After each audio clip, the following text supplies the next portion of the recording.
Hi, it's me Jacqueline. Welcome to my channel. If you're new to the channel, then please subscribe my channel and visit my Patreon page, link in the description. Kenny stopped by the next afternoon to meet Mommy. Thinking of how sexy I would feel, I slipped on a pair of my favorite panties, nothing but sheer black lace, and a matching bra.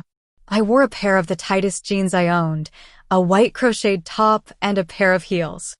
I spent extra time on my hair and makeup. I wanted my future husband to appreciate how pretty his future wife really was. When I was finished, I stood admiring myself in the mirror. My makeup was perfect, my hair was perfect, my jeans were tight enough to show off a very shapely butt, and my heels would pull his attention all the way from my feet to that shapely butt. I was proud of the way I had developed over the years. No boy would ever have looked as hot and sexy as I looked. I was all girl and proud of it. Mommy's eyes widened when she saw how I looked. I couldn't resist a little teasing. "Still thinking of me as a boy, Mommy?" I asked coyly, placing my hands on my hips and thrusting out my chest. "To be honest, Jamie, I haven't thought of you as a boy in years. It doesn't look to me as though anyone ever will again either." Mommy laughed. "You are a very sexy young lady. Kenny is a very lucky young man. My very lucky boyfriend chose just that moment to show up at my door." Mommy told me to wait while she opened the door. After the necessary introduction, Mommy escorted Kenny into where I waited. He looked at my hair, then my face, my breasts, then followed my legs down to my pumps where he started back up to my butt. He didn't realize how obvious he was. It was all Mommy could do to keep from laughing. I was just so thrilled with the attention that laughing was the last thing on my mind. "Hi, Jamie," he smiled as he managed to find his voice. "You look very nice." "Nice?" I spent an hour doing my hair, half an hour on my makeup, another 15 minutes getting my nails to perfectly match my lipstick. I squeezed my butt into a nearly skin-tight pair of jeans, and he thought I looked nice? I couldn't wait to get him alone and show him that I was anything but nice. "Why don't you kids get going?" Mommy winked at me, probably reading my mind. "Have a good time." Kenny was a model of good manners, smiling and saying goodbye to Mom and promising to take good care of me. As soon as we got away from the house, I planned on jumping all over Mr. Sweetness and showing him what a sexy woman I could be. With any luck, he wouldn't be nearly as sweet and well-mannered when he got horny, and I intended to make him very, very horny. The mall was packed with kids from school, and I made sure that every girl I knew got to see me with Kenny. Kenny laughed after about the 6th time in 5 minutes that I guided him to a group of kids I knew. "Showing me off, huh?" I hadn't planned on it being so obvious, at least not to Kenny. I mean, it's just what girls did when they got a new boyfriend. We paraded him around so that other girls could see that he was taken and become jealous. I looked up at him and gave him my sexiest smile, as a matter of fact I am. "I happen to think that you're the cutest, sexiest guy in the whole world, and I want the other girls to know how happy I am." In a shot, Kenny pulled me to him and gave me a kiss that left me breathless and dying for another. "What did I do to deserve that?" I asked as I tried to catch my breath. "I want every girl who sees us to know just how much I love you." Kenny smiled and kissed me again. Suddenly I realized that he had used the L word. "Do you mean that?" I asked anxiously. "I mean, we just met." Kenny put his arm around my waist and held me tightly. "Until I met you, I thought that love at first sight was just an old saying. Now I know that it's true." I was too busy wiping away tears to answer him. Imagine, we had just met, but he was telling me that he loved me. I was the luckiest girl that ever lived. After the mall, we drove back to my place, and to our delight, Mom was out shopping and wouldn't be back for a while. We made ourselves some sandwiches, then got comfortable on the couch, necking and watching TV. I took the opportunity to show Kenny how much I loved him by trying to rub his tonsils with my tongue. It was a great afternoon for a young couple in love. We spent all of our free time together, shopping, necking, and even studying.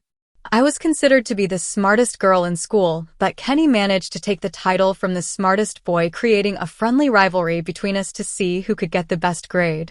Our families were thrilled with us when we were nearly tied for the valedictorian honors at graduation.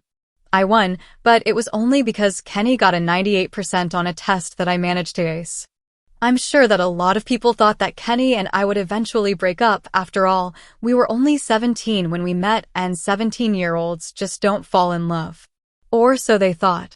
Kenny and I were determined to prove them wrong. We knew we were meant for each other, and nothing was going to keep us apart. We were in our 3rd year of college when Kenny surprised me with a ring. I know this is just a formality, Jamie. As far as I'm concerned, there could never be another girl that I'd love as much as I love you. Tears began to roll down my cheek in torrents. I had expected this to happen eventually, but it didn't make what I had to do any easier. My fantasy world was about to end. Somehow I had to tell the guy I loved, the one who had just proposed to me, that I was really a guy, but that I still wanted to be his wife. Kenny was stunned, to say the least. He begged me to quit joking several times. Finally, Kenny seemed to accept what I had told him. He seemed calm, and for a moment I thought that the worst had passed. Surely we could work this out. After all, we loved each other. "You've made a fool out of me," he screamed, his face becoming redder by the second.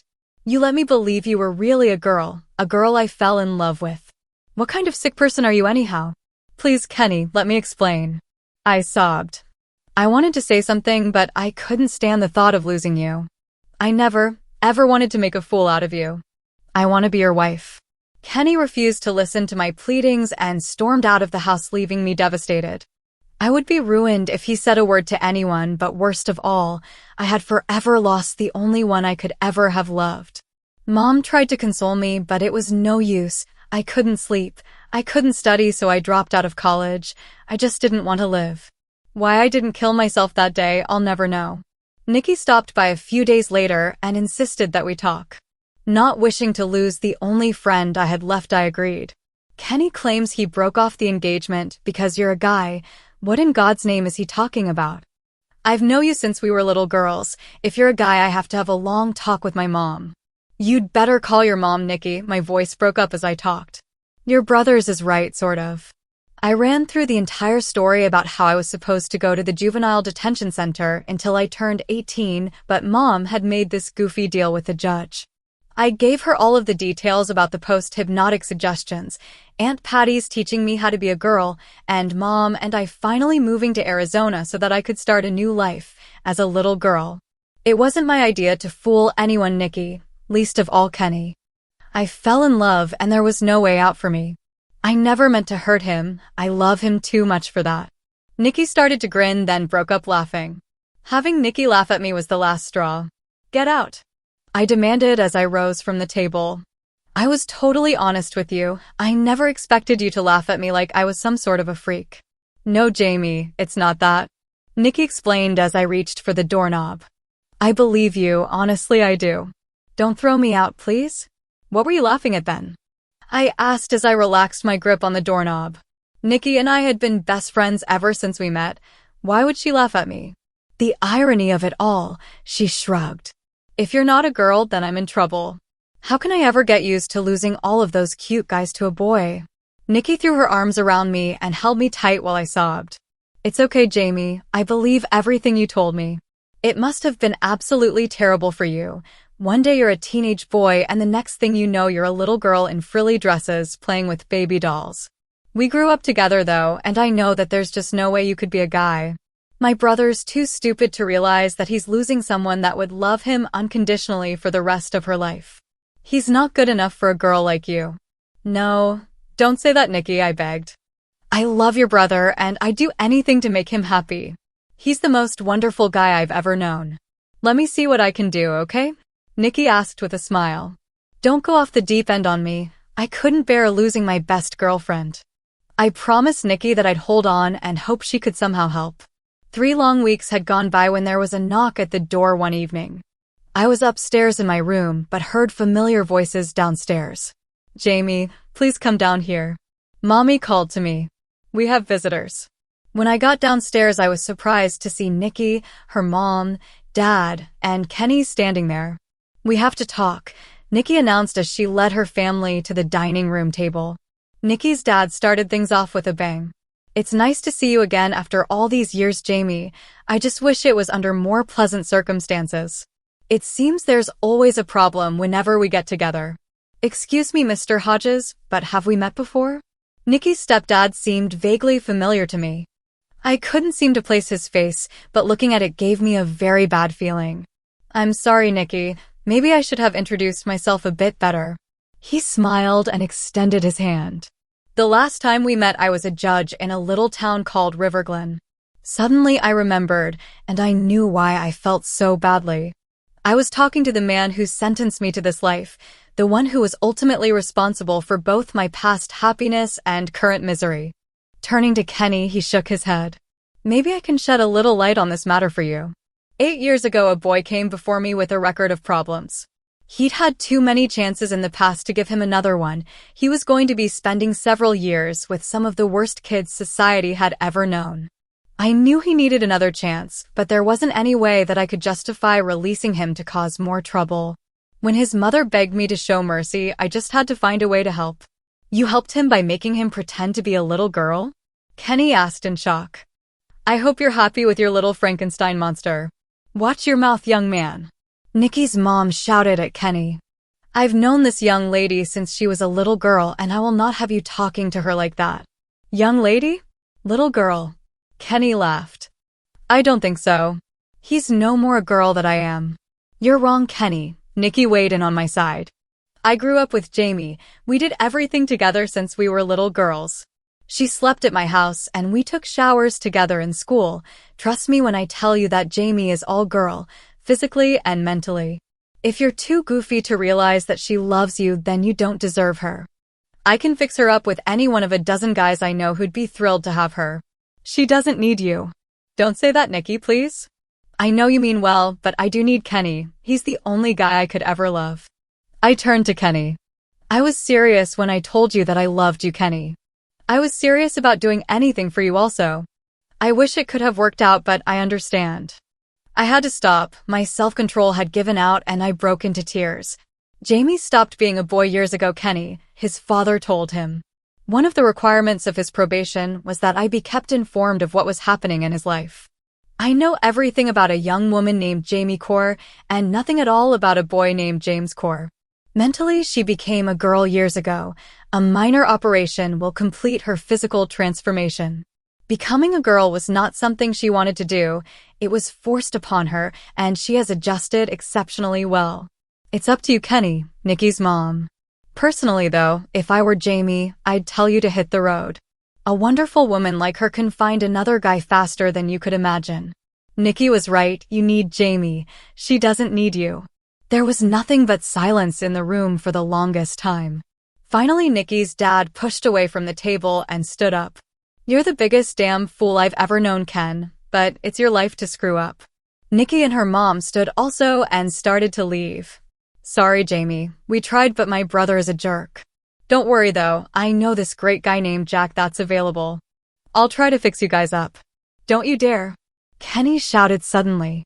Jamie is my girl, my fiancé, and I don't want you fixing her up with other guys. He turned to me and held his arms out. I'm sorry, honey, I've been a complete jerk. If you forgive me, I'll make this up to you, I promise. I was about to rush into his outstretched arms and tell him that I forgave him when Nikki let out a long, shrill whistle, stopping me in my tracks. She reached into her purse and fished something out. Catch, bozo. She called out as she lobbed it to Kenny. Now, do it right. Kenny caught the small box in midair and grinned at Nikki. Dropping to one knee, he took my hand and flipped open the box to reveal the engagement ring he had been ready to give me once before. Jamie, will you marry me? The words were like a beautiful symphony orchestra playing the world's most romantic music. I bit my lip to steady myself, and then with tears rolling down my cheeks, I said the words Kenny waited to hear. Yes, Kenny, I'll marry you and be the best wife a man could want.